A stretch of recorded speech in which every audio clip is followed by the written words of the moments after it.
فلا مضل له ومن يضلله فلا هادي له ونشهد أن لا إله إلا الله وحده لا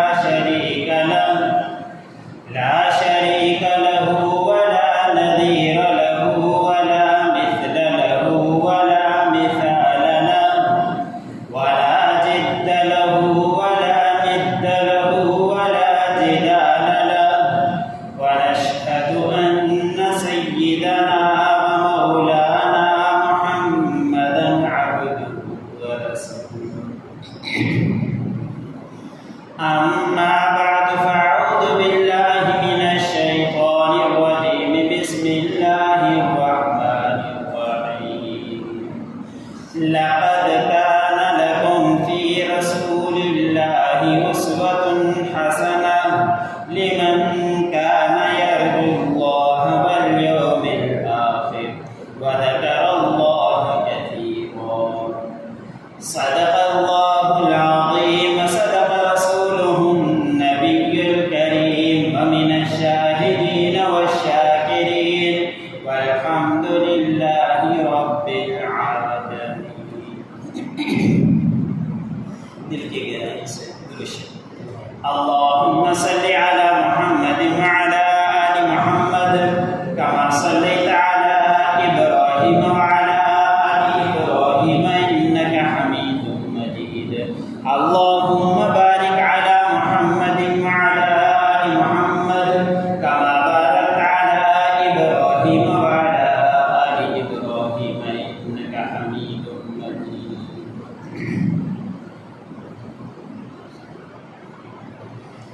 میرے واجب اکرام صد احترام عزیزان گرامی، میں نے آپ لوگوں کے سامنے قرآن پاک کی ایک آیت تلاوت کی ہے۔ اللہ رب العزت کی بارگاہ میں دعا ہے کہ اللہ رب العزت مجھے حق و سجدوں پر کہنے اور اس کے بعد مجھ سمیت تمام سننے والے مسلمانوں کو اس پر عمل کرنے کی توفیق عطا فرمائے۔ ربیع الاول کا مہینہ چل رہا ہے۔ ربیع کا معنی بہار آتا ہے، اور اسی مہینے کے اندر ایک تو مہینے کی بہار تھی اور دوسرا اسی مہینے کے اندر امام الانبیاء خاتم المجتبیٰ حضرت محمد مصطفیٰ صلی اللہ علیہ وسلم کی ولادت ہوئی، تو بہار کے اندر دوگنی بہارت آ گئی۔ تاریخ کی کتابوں کے اندر مختلف ایام لکھے ہیں نبی کریم صلی اللہ علیہ وسلم کی ولادت کے بارے میں۔ کچھ علماء کرام نے اور تاریخ کی کتابوں کے اندر لکھا ہے کہ یکم ربیع الاول کو ولادت ہوئی، کچھ نے لکھا ہے کہ 8 ربیع الاول کو ولادت ہوئی، کچھ نے لکھا ہے کہ 9 ربیع الاول کو ولادت ہوئی، اور کچھ نے لکھا ہے کہ 12 ربیع الاول کو ولادت ہوئی۔ لیکن یہ بات طے ہے کہ پیر ہی کا دن تھا جس دن کے اندر نبی کریم صلی اللہ علیہ وسلم کی ولادت ہوئی۔ اسی پیر کے دن کی برکات نبی کریم صلی اللہ علیہ وسلم نے بتلائی ہے۔ امام الانبیاء پیر کا دن اور جمعرات کا دن روزہ رکھا کرتے تھے، اور بہترین ان دونوں دنوں کو بہترین دن کہا کرتے تھے۔ تو نبی کریم صلی اللہ علیہ وسلم کی تاریخ کے اندر تو اختلاف ہے، لیکن دن کے اندر کوئی اختلاف نہیں ہے کہ تمام تاریخی کتابوں کے اندر آپ صلی اللہ علیہ وسلم کی ولادت کا دن پیر بھی لکھا ہے، لیکن تاریخیں مختلف تاریخی کتابوں کے اندر آئی۔ ایسے ہی نبی کریم صلی اللہ علیہ وسلم کی وصال بھی مختلف تاریخوں کی کتابوں کے اندر لکھی ہے۔ کچھ نے وہی 8 ربیع الاول کی لکھی ہے۔ یہ دیکھیے کہ ایک ہی مہینے کے اندر آپ صلی اللہ علیہ وسلم کی ولادت ہوئی، اسی مہینے کے اندر آپ صلی اللہ علیہ وسلم نے دنیا میں سے پردہ اٹھا کر جنت کے قبرستان کے قبر کے اندر حیات مطہرہ کے ساتھ وہاں موجود ہیں۔ اسی لیے نبی کریم صلی اللہ علیہ وسلم نے فرمایا جو حاجی حج کرنے کے لیے آتا ہے، عمرہ کرنے کے لیے آتا ہے، وہ مدینے نہ آئے تو اس نے میرے اوپر زیادتی کی۔ تو مدینے کے اندر بھی جانا حاجی عمرے کے لیے، عمرے کرنے والوں کے لیے ضروری ہوتا ہے، اور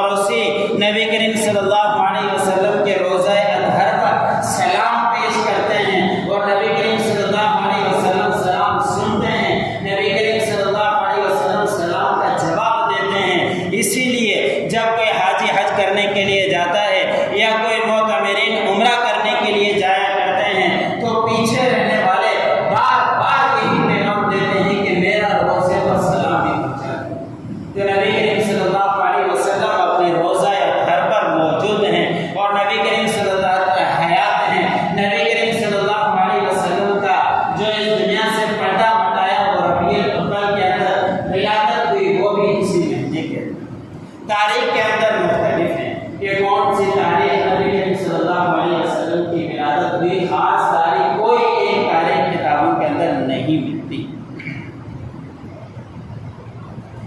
اللہ ہم مسلمانوں کی حفاظت فرمائے۔ یہ دن منانے کا رواج ہم مسلمانوں کا طریقہ نہیں ہے۔ یہ دن منانے کا رواج عیسائیوں یہودوں کیا ہے۔ سب سے پہلے جو دن منایا گیا وہ حضرت عیسیٰ علیہ السلام کا منایا گیا۔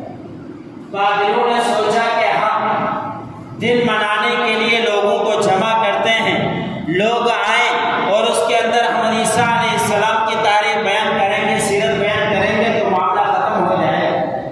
25 دسمبر حضرت عیسیٰ علیہ السلام کی ولادت کا دن ہے۔ اسی دن کے اندر پادریوں نے یہ انتظام کیا اور یہ بھی انتظام شروع میں نہیں ہوا، 300 سال کے بعد کسی نے اٹھا اور اس نے یہ معاملات شروع کیے۔ پادری بیان کے لیے بیٹھتا، 8-10 افراد سامنے آتے، وہ بات کرتے اور اس کے بعد مجلس برخاست ہو جاتی۔ کچھ دن کے بعد معاملات چلے، پادریوں نے سوچا ہماری مجلس کی رونق نہیں بڑھ رہی، ہماری مجلس میں لوگ نہیں آ رہے، اس مجلس کو بڑھانے کے لیے کچھ اور بھی کرنا چاہیے۔ تو اس مجلس کو بڑھانے کے لیے انہوں نے شراب کا انتظام کیا۔ لوگ شراب پینے کے لیے وہاں مجلس میں پہنچا کرتے تھے۔ اس مجلس کو اور ترقی دینے کے لیے انہوں نے ڈول دماغے بھی شروع کر دیے۔ انہوں نے اس مجلس کو اور ترقی کرنے کے لیے عورتوں کے ناچ گانے بھی شروع کر دیے۔ انہوں نے اس مجلس کو اور ترقی دینے کے لیے زنا کے اڈے بھی اسی 25 دسمبر کو چلا دیے۔ آپ جا کے دیکھ لیجیے، پادریوں کے اندر، یہودیوں کے اندر، یورپ کے اندر جو سب سے زنا کیا جاتا ہے وہ اسی 25 دسمبر کے اندر کیا جاتا ہے۔ وہ تھا کیا؟ شروع میں ایک سوچا، انہوں نے یہ اٹھا لیا کہ ہم عیسیٰ علیہ السلام کا دن مناتے ہیں۔ اس دن منانے کے چکر میں کہاں سے کہاں تک پہنچ گئے۔ اگر یہ دن منانا جائز ہوتا، نبی کریم صلی اللہ علیہ وسلم اپنی حدیث کے اندر بتا کر جاتے۔ اگر یہ دن منانا جائز ہوتا، قرآن پاک کی کسی آیت کے اندر موجود ہوتا۔ اگر یہ دن منانا جائز ہوتا، نبی کریم صلی اللہ علیہ وسلم نبوت کے بعد 23 سال زندہ رہے، کوئی نبی کریم صلی اللہ علیہ وسلم نے صحابہ کو تعلیم نہیں دی، آپ صلی اللہ علیہ وسلم نے نہیں کیا۔ صحابہ اکرام نے آپ صلی اللہ علیہ وسلم کی موجودگی کے اندر 23 سال تک کوئی یہ دن نہیں منایا۔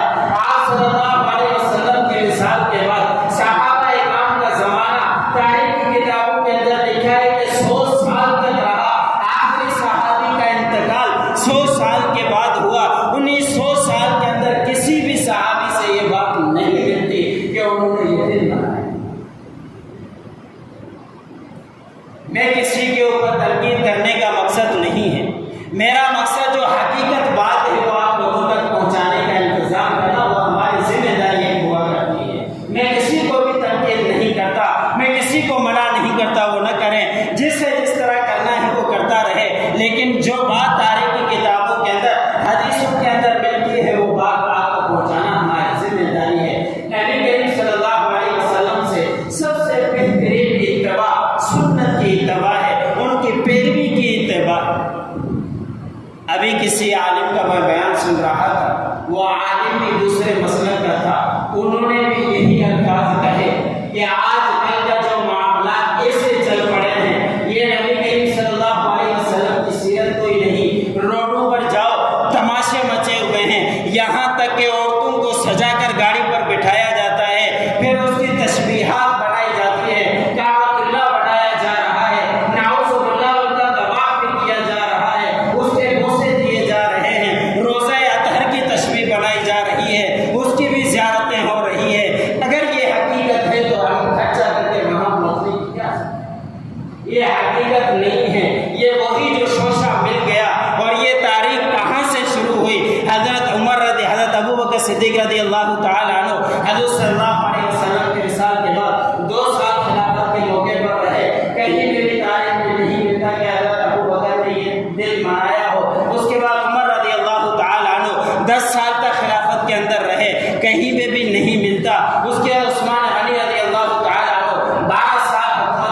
ملتی۔ کب سے یہ تاریخ شروع ہوئی؟ علماء کرام نے کتابوں کے اندر لکھا ہے 600 ہجری کے بعد ایک بادشاہ نے یہ انتظام کرنا شروع کیا تھا، اس کے بعد یہ معاملات چل پڑے ہیں۔ یہ ہمارے امام الانبیاء خاتم المجتبیٰ حضرت محمد مصطفیٰ صلی اللہ علیہ وسلم کے صدقے ہم ابھی تک وہاں خرافات تک نہیں پہنچے جہاں تک عیسائی پہنچے ہیں۔ ہمارے خرافات محفوظ ہیں، محدود ہیں، لیکن اس کے باوجود بھی بڑھتے ہی چلے جا رہے ہیں۔ یہ دل ہمارے لیے تھا کہ نبی کریم صلی اللہ علیہ وسلم کی سنت کی اتباع کرتے، ہمارے اندر سنت نہیں پائی جاتی، ہمارے اندر سیرت رسول نہیں پائی جاتی، ہمارے اندر اتباع رسول نہیں پائی جاتی۔ مخصوص دن کے لیے کچھ کر دینا، یہ نبی کریم صلی اللہ علیہ وسلم سے محبت نہیں۔ محبت یہی ہے کہ ہمیں ابتدا سے لے کر آخر وقت تک، جب تک اس دنیا سے انتقال ہو، ہمارے ایک ایک ادا اتباع حضور صلی اللہ علیہ وسلم کے طریقے کے مطابق ہونی چاہیے۔ صحابہ کرام کو جو عشق اور محبت تھا، آج کے ہمیں وہ پا ہی نہیں پا سکتے۔ ہمیں 1% کا 0% بھی وہ نہیں ہے جو صحابہ کرام نبی کریم صلی اللہ علیہ وسلم سے عشق ہوا کرتا تھا۔ نبی کریم صلی اللہ علیہ وسلم خطبہ دے رہے ہیں، خطبے کے دوران جس طرح کی جب مجلس لگی ہوئی ہو، بیان چل رہا ہو، تو لوگ سائڈوں میں کھڑے ہو جاتے ہیں۔ تو حضور صلی اللہ علیہ وسلم نے بھی دیکھا کہ بیان کے دوران مجموعہ بڑھ گیا ہے، کچھ صحابہ اکرام کھڑے ہو گئے۔ نبی کریم صلی اللہ علیہ وسلم نے فرمایا کہ بیٹھ جاؤ۔ یہ الفاظ کہے، ایک صحابی دور سے گھر سے نکل پڑے تھے، ابھی تک راستے میں تھے، آ رہے تھے مسجد کی طرف، خطبہ سننے کے لیے پہنچ رہے تھے۔ ان کے کانوں کے اندر یہ بات پہنچی کہ نبی کریم صلی اللہ علیہ وسلم نے فرمایا کہ بیٹھ جاؤ۔ ان کو معلوم تھا کہ مجھے نبی کریم صلی اللہ علیہ وسلم نے نہیں کہا کہ یہاں بیٹھ جاؤ، لیکن ان کی اتباع کرنے کی اتنی پابندی تھی کہ جب کانوں پہ امام الانبیاء کی بات پہنچی، اب ایک قدم بھی میں آگے بڑھاؤں ایسے نہیں ہو سکتا، وہیں بیٹھ کے وہیں نماز ادا کر دی۔ بعد میں کسی مجلس کے اندر تذکرہ ہوا تو حضور صلی اللہ علیہ وسلم نے فرمایا کہ میں نے آپ سے تو نہیں کہا تھا کہ آپ بیٹھ جائیے۔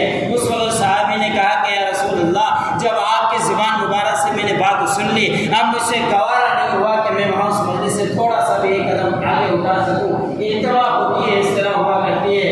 ایک صحابی حذیفہ رضی اللہ تعالیٰ عنہ نبی کریم صلی اللہ علیہ وسلم کے ایلچی بن کر پیغام لے کر نبی کریم صلی اللہ علیہ وسلم کے کسی مجلس کے اندر گئے، وہاں کافروں کے سرداروں کی مجلس تھی، اس مجلس کے اندر پہنچے۔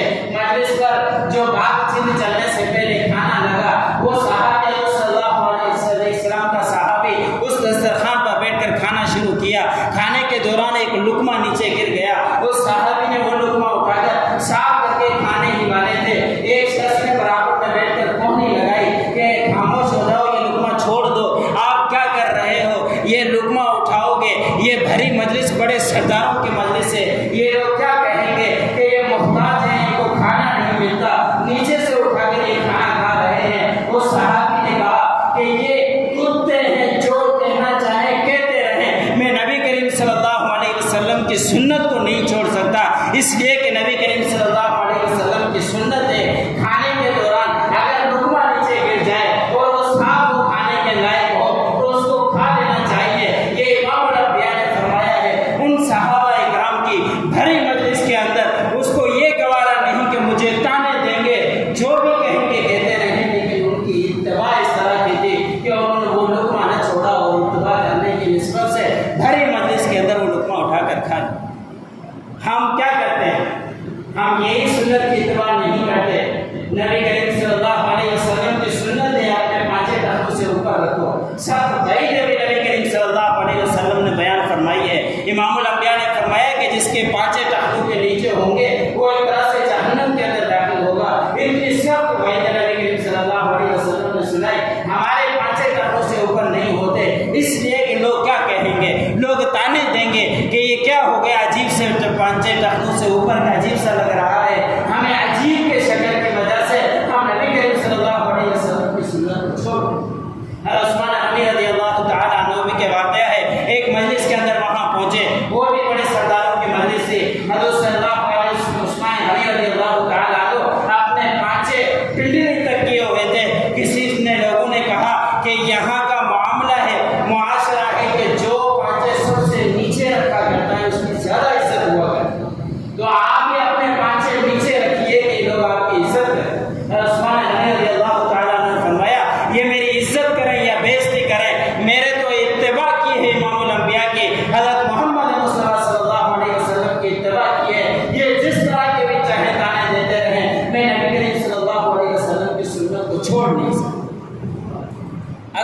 اصل یہی اتباع ہے۔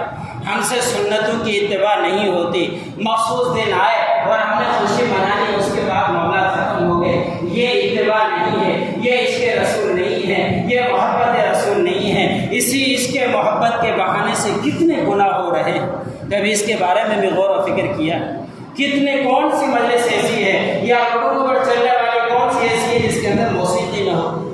امام الانبیاء حضرت محمد مصطفیٰ صلی اللہ علیہ وسلم جس چیز کو توڑنے کے لیے آئے تھے، روایت کے اندر آتا ہے کہ ایک مجلس سے راستے سے گزر رہے تھے، وہاں سے موسیقی کی آواز آ رہی تھی، حضرت صلی اللہ علیہ وسلم نے اپنے ہاتھ انگلیوں کانوں کے اندر ڈال دی اور اس وقت تک نہ نکالی جب تک اس مجلس سے دور نہ چلے گئے۔ یعنی صحابہ نے کہا یا رسول اللہ، آپ نے انگلیوں کانوں کے اندر اپنے انگلیاں ڈالی، تو حضرت صلی اللہ علیہ وسلم نے فرمایا کہ جس چیز کو میں توڑنے آیا ہوں، وہ چیز کو میں ناپید ختم کرنے آیا ہوں، وہ میرے کانوں کے اندر ہے، میں نے گوارا نہیں کیا۔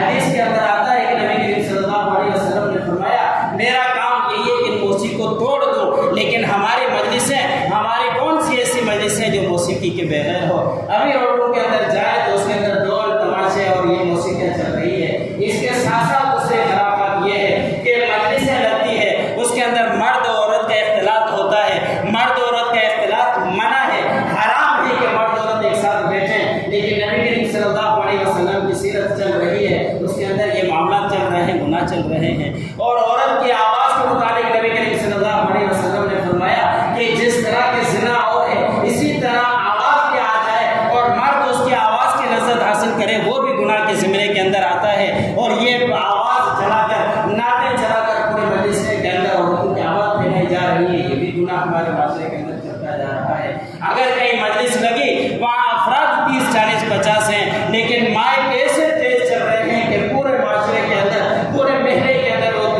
تماشا مچا ہوا ہے۔ جو بیمار ہے اس کے لیے پریشانی، جو بوڑھا ہے اس کے لیے بھی پریشانی۔ یہ ہمارے لیے نبی کریم صلی اللہ علیہ وسلم سے عشق اور محبت نہیں ہے۔ محبت اور عشق یہی ہے کہ جو نبی کریم صلی اللہ علیہ وسلم فرما دے ہمیں اس کی اتباع کرنی چاہیے، نبی کریم صلی اللہ علیہ وسلم کی سنتوں کی اتباع کرنی چاہیے۔ اصل عشق اور محبت یہی کہلاتا ہے۔ اللہ رب العزت کی بارگاہ میں دعا ہے جتنی بھی باتیں اللہ مجھے بھی سننے والوں کو ان باتوں پر عمل کرنے کی توفیق عطا فرمائے۔ وآخر دعوانا الحمدللہ۔